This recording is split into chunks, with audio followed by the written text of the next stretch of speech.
What's up troopers, my name is Neon and here we are for a brand new video. This is going to be going over the brand new update. This is the update 6.3 and we're also going to be going over the weekly missions. That is going to be week 17. So before we get into all the juicy stuff, if you haven't already subscribed to the channel, please do, and of course leave a like. Thank you very much. So now let's go and talk about what's new in this update. Okay, here we are about the update. The question is when does this update actually come out? Well, it's released right now, so go and download it. On the Battlefield Portal side, they actually added a new thing, and this is the spectator squad mode. So pretty much what the best way to explain it is going to be like when you're actually playing the game, if people actually have the correct modifications for Portal, basically when you die you can spectate from third person and you can actually see where your teammates are. This is a really interesting thing, just like they actually have crawling in Portal, but they don't have it in All Out Warfare. If this squad spectating mode works out really well, then I really would like to see it in All Out Warfare. The only problem is, troopers, when can I actually test this out? Because I don't even play on Portal, and I honestly don't want to be making the whole hassle of trying to host a Portal server to actually find out how this spectator mode works.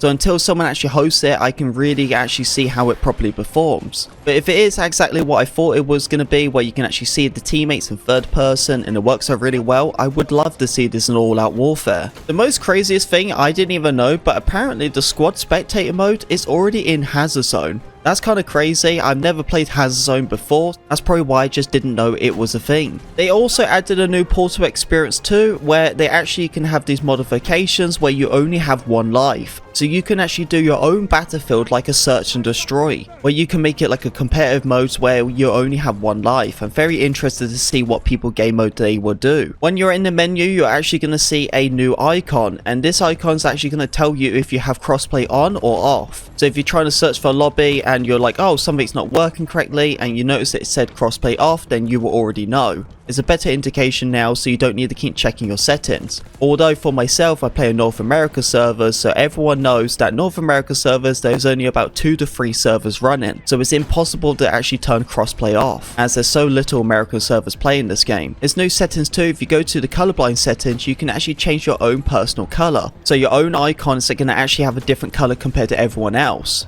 It's really weird, troopers, why they added this into the patch notes, because this actually came out the last update. If you actually looked in the settings already, you could already do this anyway. So it's really weird why they actually added it into the patch notes, as it's already in the game before the update came out. So maybe there's a little bit of confusion on their end. The next one in the patch notes, Irish APS. So basically what this is going to do now is when it comes to smoke, it will not be detected anymore. Before, when you would chuck smoke, it actually get destroyed, but now that's not going to happen anymore. It would be really frustrating because I know you couldn't chuck like any throwables, as Irish Gadget would stop that, but when it came to smoke, it will also do the same thing. So this is going to be really nice because now you can actually flank a lot more better. The one biggest change I did notice about Irish Gadget is actually when you're playing on Redacted, it seems like it's way more effective now to push them objectives. There would be times where there'd be so many people sat in the hallway and there was just no way you can push it. So now you can actually use the smoke correctly. It makes Redacted play so much more better.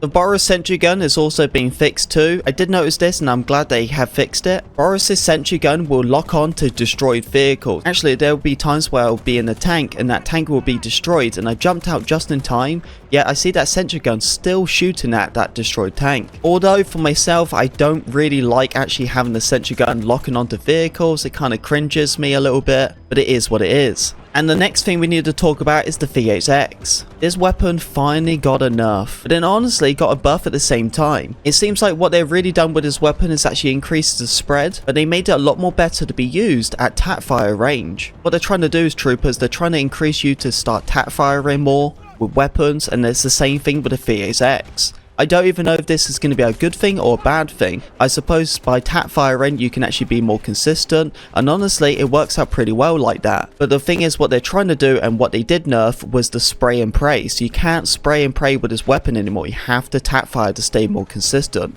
So a slight little nerf, but then also a buff at the same time. It's kind of crazy because that gun is just so good, man. It really just needs a hard nerf. But right now, I've been using that gun and it feels honestly like the same. But if you troopers have any advice the way to nerf that weapon, then let me know in the comment section below, as a DICE dev may be watching this video. Okay troopers, and here we are for the weekly missions week 17. So the first thing you need to be doing is kills and revives 3 times. The next one after that for the tier 1 is teammate heals or resupply 5 times. And the last one for this is distance travel in a vehicle, and that one really shouldn't take too long anyway, especially if you spawn in a plane or a jet. You can get that done straight away. Just fly on one end of the map and then fly on the other end, and you got that done completely straight away. Here we are on the tier 2 slot. So what you need to do is you need to do teammate revives or squad mate revives as double mission progression. So the best thing to do, troopers, is go and play something chaotic like breakthrough, and go and play in the support class, maybe Felt, and go and pick up your teammates and your squad mates, and you're going to get that done no problem. If you don't want to do breakthrough, you can even go on to conquest, because the next one you need to do objective ribbons earned 6. So actually completing the objective ribbons is probably going to be a little bit more easier when you're playing Conquest. And then the last one in this one is enemy spotted and spot assist 30 times. You can go and fly Casper's drone and start pinging people, and that's going to help you out. Now we're on the tier 3 slot, and this is enemy kills at a distance of 75 meters or more. You need to do that 20 times. A really good thing to actually be using, because it actually has no distance when it comes to bullet velocity, and that is the Ross sniper. If you're going to use that sniper,